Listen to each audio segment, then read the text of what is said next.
Assalamualaikum warahmatullahi wabarakatuh. Perkenalkan, nama saya Yuni Lestari, NPM 22755159, kelas 2E, Akuntansi Perpajakan, mata kuliah Statistika.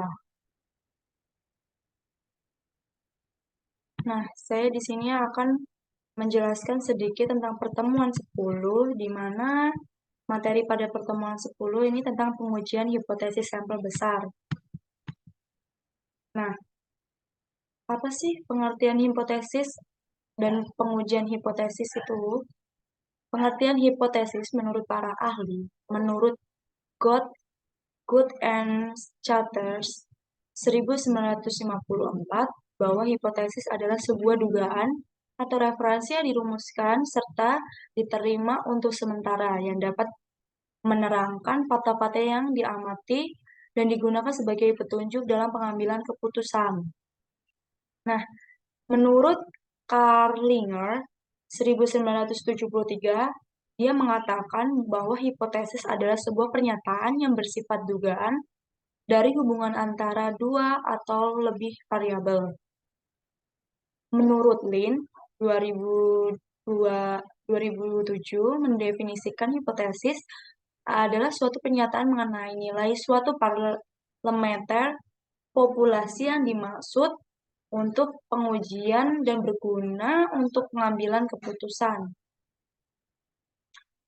Nah, di sini ada pengertian pengujian hipotesis. Pengujian hipotesis sendiri adalah prosedur yang didasarkan pada bukti sampel yang dipakai untuk menentukan apakah hipotesis merupakan suatu pernyataan yang wajar dan oleh karenanya tidak ditolak atau hipotesis tersebut tidak wajar dan oleh karena itu harus ditolak. Nah, prosedur pengujian hipotesis ini ada beberapa perumusan, ada prosedurnya. Nah, prosedur yang pertama itu merumuskan hipotesis. Perumusan hipotesis dikembangkan oleh Fisher yang dikenal sebagai bapak statistika. Fisher membedakan hipotesis menjadi hipotesis nol dan hipotesis alternatif.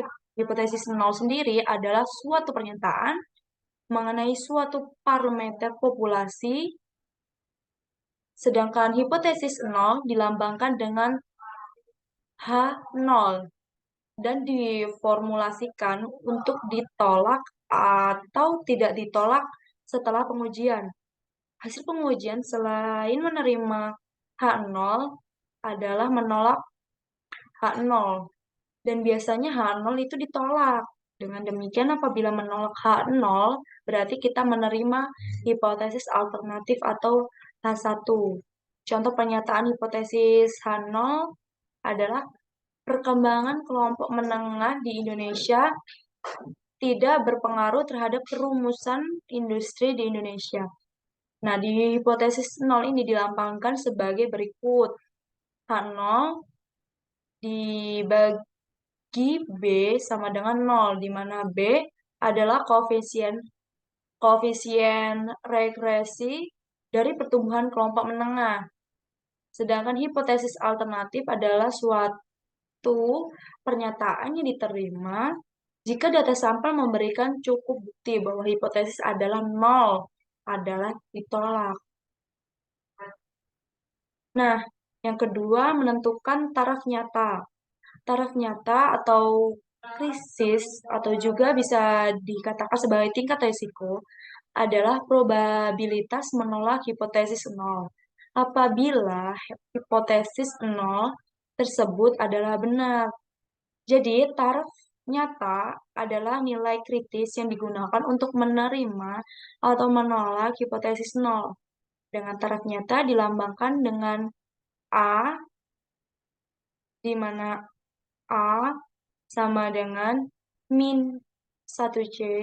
Ingat bahwa C adalah tingkat keyakinan. Apabila C sama dengan 0,95, maka A 1 dikurang 0 dikurang 95 hasilnya atau sama dengan 0,5. Jadi semakin besar nilai C, maka semakin kecil nilai A-nya. Besar kecil nilai A tergantung pada beberapa besarnya tingkat kesalahan yang menyebabkan resiko dapat diterima. Semakin besar tingkat keyakinan C, maka semakin kecil tarif nyata atau A-nya, semakin baik. Nah, di sini juga yang ketiga menentukan uji statistik. Uji statistik adalah mendapatkan suatu nilai dari sampel guna memutuskan untuk menerima atau menolak hipotesis nol. Ada berbagai macam uji statistik seperti uji Z, uji T, uji F, dan uji C kuadrat. Pada bagian ini kita akan membahas uji Z. Dalam uji Z, nilai Z diperoleh dari rumus sebagai berikut. Contohnya, Z sama dengan X dikurang rata-rata hitung sampel dikurang dengan rata-rata hitung populasi.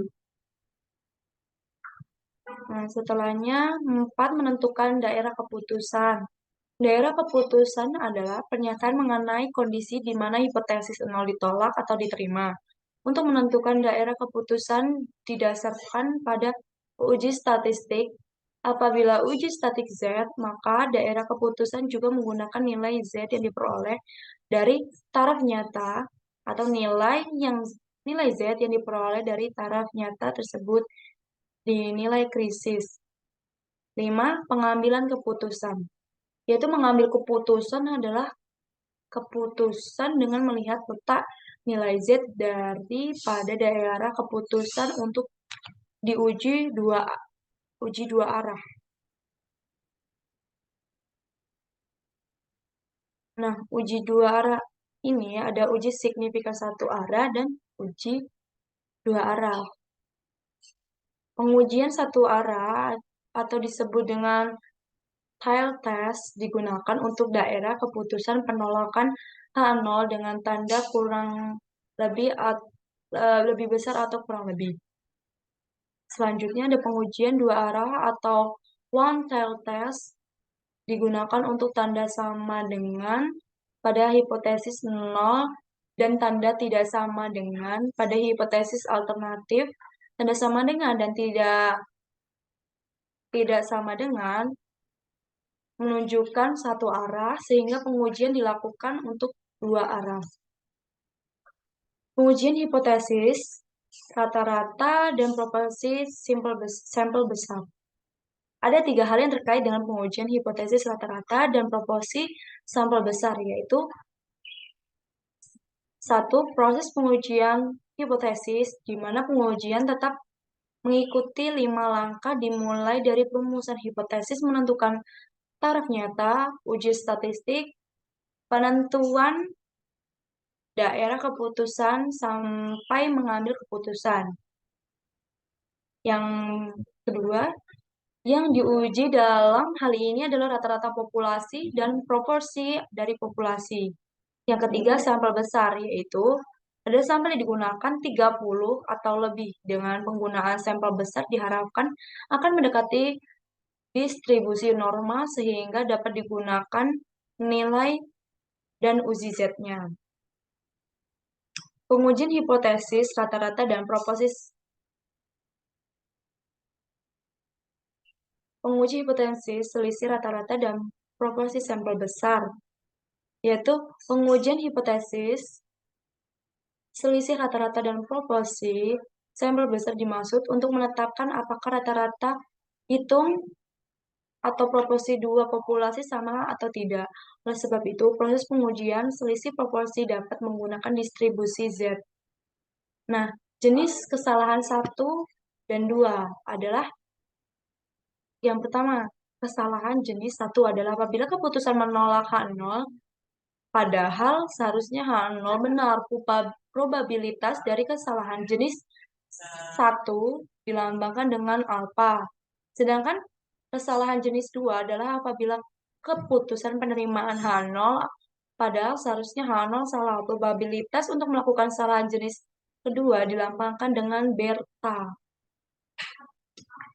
Nah, selesai dari penjelasan materi saya tentang pertemuan 10 ini. Kurang lebihnya saya mohon maaf. Saya ucapkan terima kasih. Wassalamualaikum warahmatullahi wabarakatuh.